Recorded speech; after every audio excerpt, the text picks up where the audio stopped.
రండి అమ్మాయి గారు. రాజు, ఏంటి రాజు ఇది? సెక్యూరిటీని మేనేజ్ చేసి రావడానికి చాలా కష్టమైంది తెలుసా? ఎప్పుడు పడితే అప్పుడు ఇలా ఇంటికి వచ్చేస్తున్నావు. నాన్న చూస్తే ఇంకేమైనా ఉందా? మీరు ఎలాగో మన ఇంటికి రారు కాబట్టి నేను రాక తప్పట్లేదు అమ్మాయి గారు. నాకు రావాలనే ఉంది రాజు, కానీ నా పరిస్థితి నీకు తెలుసు కదా. ఇంట్లో దీపుని చూస్తుంటే బంటి గుర్తొస్తున్నాడు. వాడితో టైం స్పెండ్ చేయలేకపోతున్నానని చాలా బాధపడుతున్నాను. మనం కలిసి ఉండే రోజులు దగ్గరలోనే ఉన్నాయని నా మనసు చెప్తోంది రాజు. నా మనసు కూడా అదే చెప్తుంది అమ్మాయి గారు. మనం కలిసి ఉండే సంగతి బాబా చూసుకుంటాడు, కానీ ముందు నువ్వు వచ్చిన సంగతి ఏంటో చెప్పు. ఓ అదా, ఈ మధ్య నామినేషన్లని ప్రచారాలని మా అమ్మాయి గారు తెగ కష్టపడుతూ కనీసం 5 నిమిషాలు కూడా టైం ఇవ్వలేనంత బిజీ అయిపోయారు.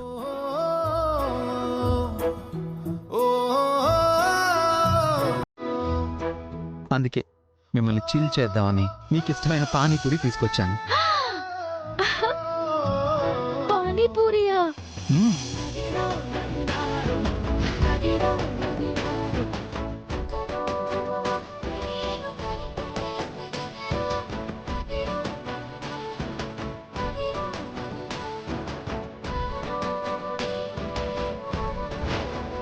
థ్యాంక్స్ రాజు.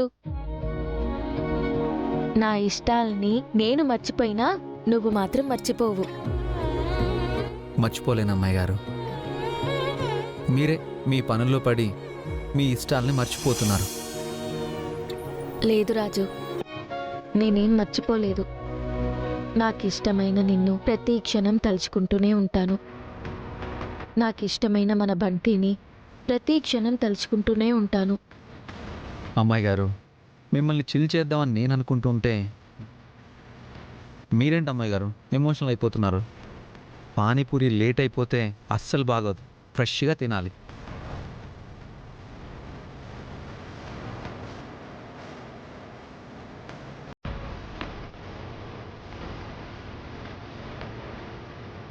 అవునండి,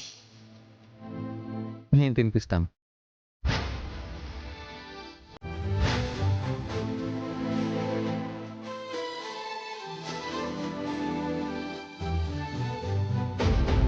బాగుంది కదా?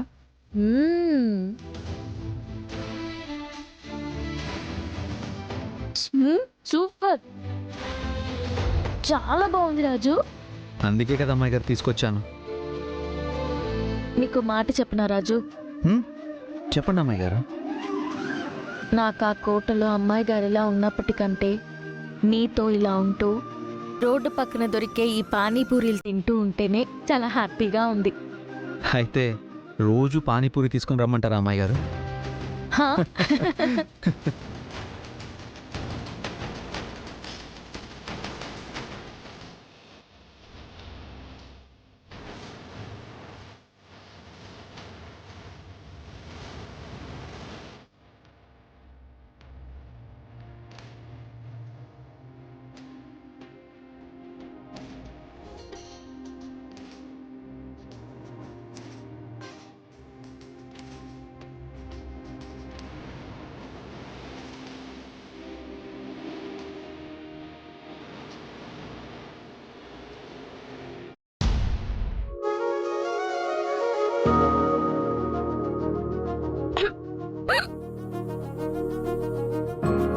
అయ్యో అమ్మాయి గారు,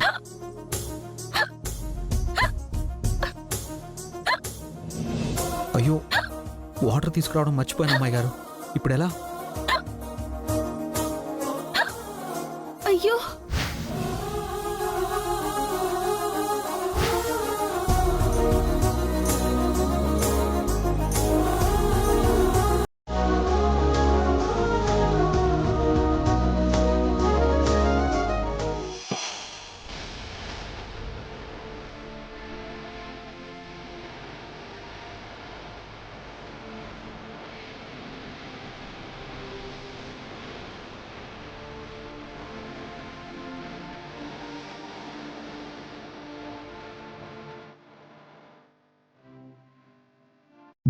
ఇప్పుడు తగ్గిందా అమ్మాయి గారు?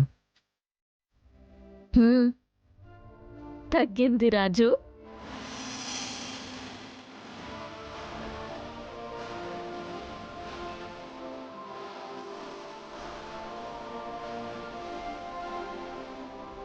ఇంట్లో ఎవరో తలుచుకుంటున్నట్టున్నారు రాజు. బంటి తలుచుకుంటూ ఉంటాడు అమ్మాయి గారు. పోనీ నీతో పాటు బంటిని కూడా తీసుకుని రావాల్సింది కదా రాజు. నెక్స్ట్ టైం తీసుకొస్తాను అమ్మాయి గారు. సరే రాజు, నేను వచ్చి చాలాసేపు అయింది. ఇంట్లో కనిపించకపోతే కంగారు పడతారు. నేను వెళ్తాను, నువ్వు జాగ్రత్తగా ఇంటికెళ్ళు రాజు.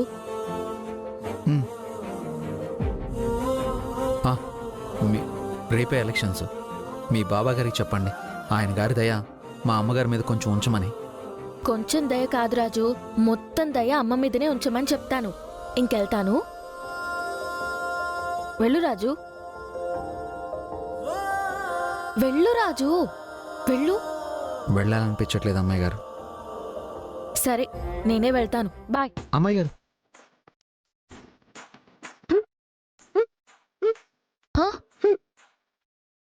అయ్యో రాజు, ఏమైంది రాజు? అమ్మాయి గారు ఎక్కిళ్ళు అమ్మాయి గారు. అయ్యో అయ్యో అయ్యో, వాటర్ కూడా లేదే, ఇప్పుడెలా?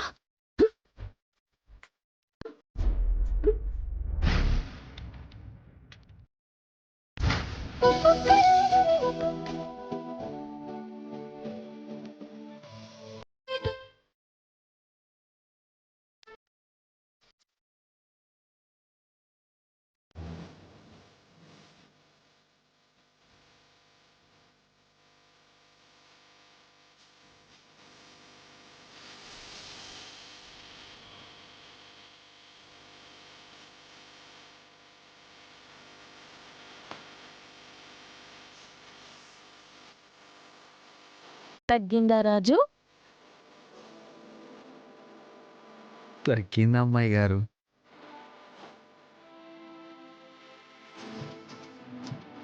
సరే, ఇంక వెళ్ళు రాజు. ఏ రాజు, నువ్వు కావాలని యాక్టింగ్ చేస్తున్నావు కదా? లేదమ్మాయి గారు, నిజంగా రాజు, నువ్వు కావాలని యాక్టింగ్ చేస్తున్నావు. ముందు నువ్వు బయలుదేరు. అమ్మాయి వెళ్ళు, బాయ్. అమ్మాయి గారు.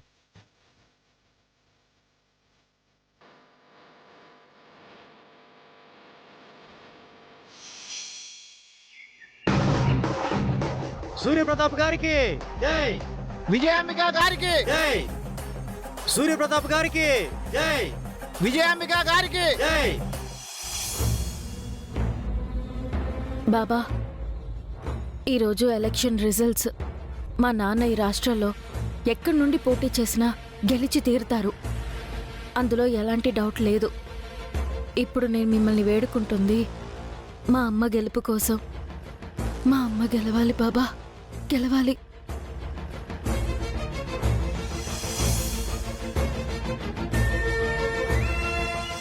Breaking news.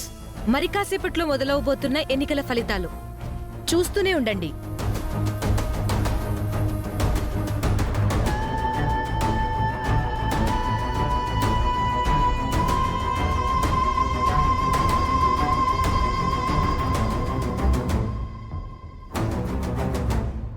ఓట్ల లెక్కింపు స్టార్ట్ అయింది.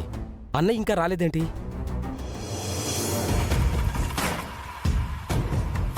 బావగారు ఎలాగైనా గెలుస్తారు కదండి. అదిగో అన్నయ్య వస్తున్నారు.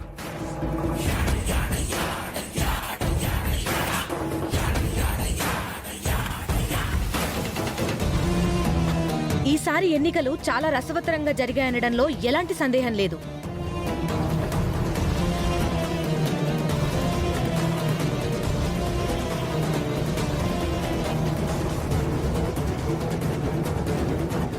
ప్రచారం దగ్గర నుండి ప్రజల మన్ననలు పొందే వరకు 2 ప్రధాన పార్టీలు పోటీ పడ్డాయి. అదే మాదిరిగా సీట్లు గెలవడంలో కూడా పోటీ పడుతున్నాయనిపిస్తోంది.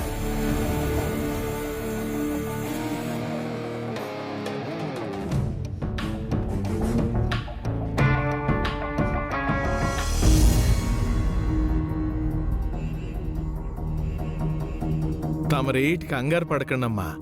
ఒక ఆటలో గెలవాలంటే కండబలం బుద్ధి బలం కావాలి. కానీ ఈ రాజకీయాల్లో గెలవాలంటే మంచితనం మానవత్వం ఉంటే సరిపోతుంది. అవునమ్మగారు, జనమంతా ప్రచారం అప్పుడే ఓ నిర్ణయానికి వచ్చేసినారు. ఈసారి ఎమ్మెల్యే మీరేనని. మా బాగా చెప్పావు. మొదటి రౌండ్ పూర్తయ్యేసరికి రెండు ప్రధాన పార్టీలు దాదాపుగా సమానమైన ఓట్లను చేజిక్కించుకున్నట్లు అర్థమవుతోంది. ప్రతి స్థానంలోనూ నువ్వా నేనా అనే పరిస్థితి నెలకొంది.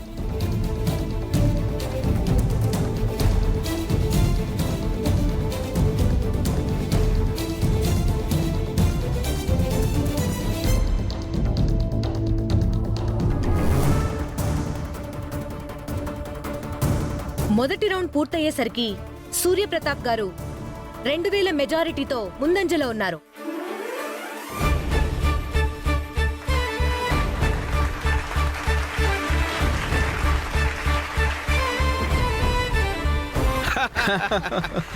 నాకు తెలుసు పెద్దయ్య గారు ముందు ఉండక వెనకుంటాడంటరా.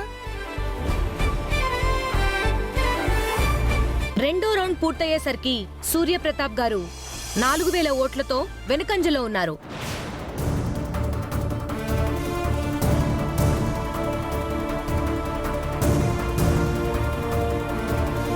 నాలుగు రౌండ్లు పూర్తయ్యేసరికి ప్రధాన పార్టీ నుండి మొదటి ఆధిక్యత చూస్తున్నాం.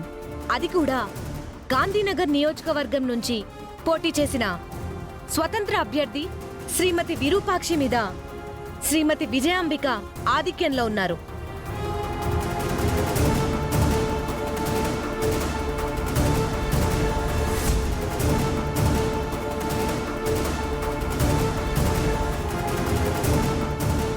అమ్మగారు,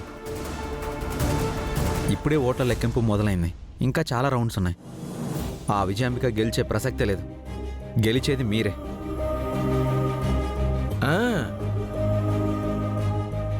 అవునమ్మగారు, ఓట్ల లెక్కింపులో ఇంకా మన బస్తీ ఓట్లు వచ్చినట్టు లేవు. బస్తీ ఓట్లు రాగానే ఆధిక్యం కూడా అదే తన్నుకుంటూ వస్తుంది. అవునమ్మ గురు, మీరు చూస్తూ ఉండండి. 10వ రౌండ్ పూర్తయ్యేసరికి ప్రధాన పార్టీ నుండి మొదటి విజయం నమోదైంది. గత ముఖ్యమంత్రి శ్రీ సూర్యప్రతాప్ గారి విజయం ఖరారైంది.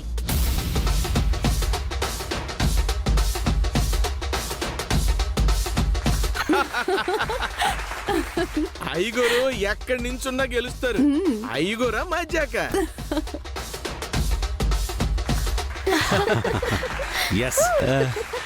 కంగ్రాట్స్ బావగారు. Congratulations sir. కంగ్రాచులేషన్స్ తమ్ముడు. థ్యాంక్ యూ అక్క.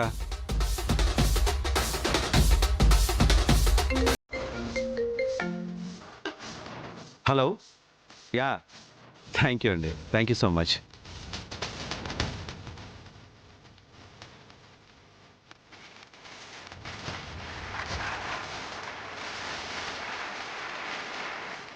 చాలేయ్యా, ఇప్పటి వరకు మీ పెద్దయ్య గారు మజాకానే చూశారు. ఇప్పటి నుండి మా అమ్మగారి మజాకాని కూడా చూస్తారు. చూస్తూ ఉండండి. నాకెందుకో భయంగా ఉంది ముత్యాలు. దేనికమ్మగారు భయం? నేను గెలవకపోయినా నాకు ఇబ్బంది లేదు, కానీ ఆ విజయాంబిక గెలిస్తే మాత్రం ఆ కుటుంబాన్ని ఏం చేస్తుందోనని నాకు భయంగా ఉంది రాజు. ఓట్ల లెక్కింపు దాదాపు పూర్తిగా వచ్చింది. రెండు ప్రధాన పార్టీలు సమానంగా సీట్లు గెలిచినట్టు అర్థమవుతోంది. సీఎం కుర్చీ ఏ పార్టీకి దక్కుతుందా అని ఉత్కంఠ ఏర్పడింది. ఈ ఉత్కంఠకి తెరపడాలంటే చివరిగా మిగిలిన గాంధీనగర్ ఓట్ల లెక్కింపు పూర్తవ్వాలి.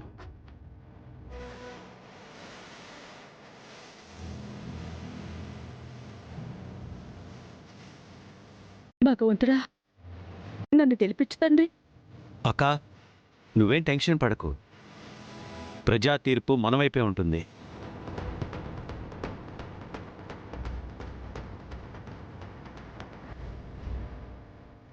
బాబా, మా అమ్మని గెలిపించు బాబా. మీ పేరు మీద పేద ప్రజలకి అన్నదానం చేస్తాను. ఈరోజు మా మమ్మీ విజయం ఖరారవుతుంది. నన్ను ముద్దాయిగా పరిగణించి ఏ పోలీసులైతే ముద్దాయిలా తీసుకొచ్చారో అదే పోలీసులు రాజ మర్యాదలతో రేపు నన్ను ఇంటికి తీసుకెళ్తారు. గాంధీనగర్ ఓట్ల లెక్కింపు పూర్తవడంతో పెద్ద ఉత్కంఠకు తెరపడింది. నువ్వా నేనా అని పోటీ జరుగుతుందని అనుకున్నాం. కానీ గాంధీనగర్ ప్రజలు మొత్తం ఓట్లు వేసి గాంధీనగర్ రాజకీయ చరిత్రలో కని విని ఎరుగని రీతిలో గత ముఖ్యమంత్రి సూర్యప్రతాప్ కంచుకోటని ఒక స్వతంత్ర అభ్యర్థి బద్దలు కొట్టింది.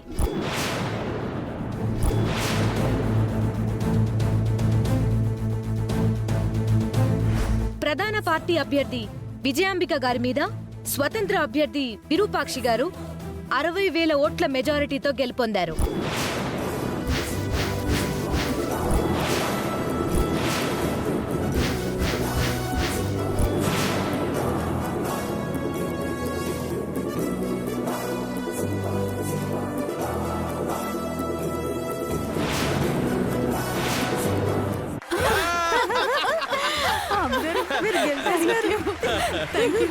కంగ్రాట్స్ అమ్మగారు.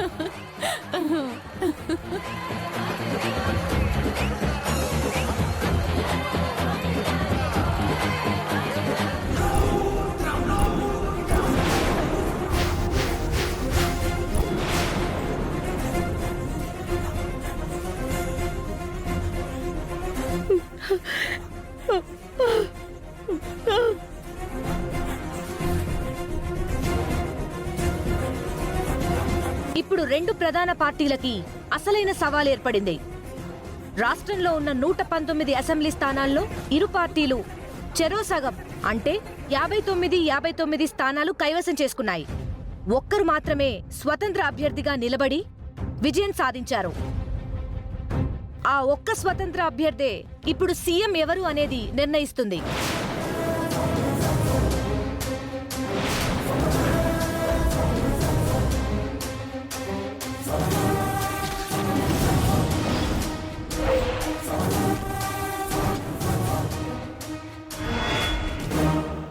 కొంపదీసి ఇదే అవకాశంగా విరూపాక్షి నా తమ్ముడికి దగ్గరవుతుందేమో అనిపిస్తోంది. ఎట్టి పరిస్థితుల్లోనూ నా తమ్ముడు విరూపాక్షి కలవకూడదు.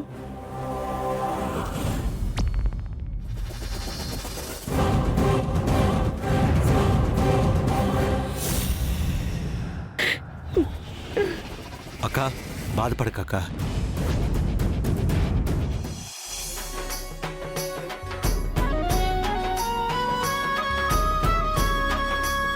నువ్వేం బాధపడుకో.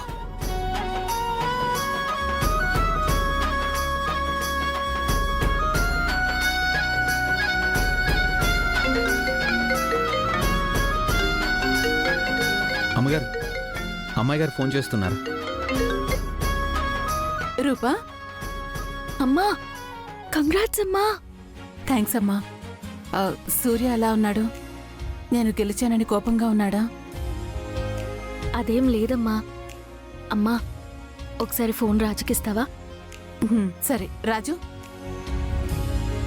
అమ్మాయి గారు, థ్యాంక్స్ రాజు. నువ్వు లేకుండా ఉండుంటే ఇదేది జరిగేదే కాదు. నాదేముంది అమ్మాయి గారు, ఆ దేవుడు ఏం రాసుంటే అదే జరుగుతుంది. సరే రాజు, నేను మళ్ళీ మాట్లాడతాను. అలాగే అమ్మాయి గారు.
గారు సపోర్ట్ చేయకపోతే ఇంతకాలం మనం పడ్డ శ్రమ అంతా వృధా అయిపోతుంది. అంతకు మించి రాష్ట్రం అవినీతి పరుల చేతుల్లో ఆటబొమ్మ అయిపోతుంది. లేదు, కావాలంటే నేను రాజకీయాల నుంచి తప్పుకుంటాను, పార్టీ నుంచి తప్పుకుంటాను. అంతేకాని ఆ విరూపాక్షి సపోర్ట్ మాత్రం తీసుకోను.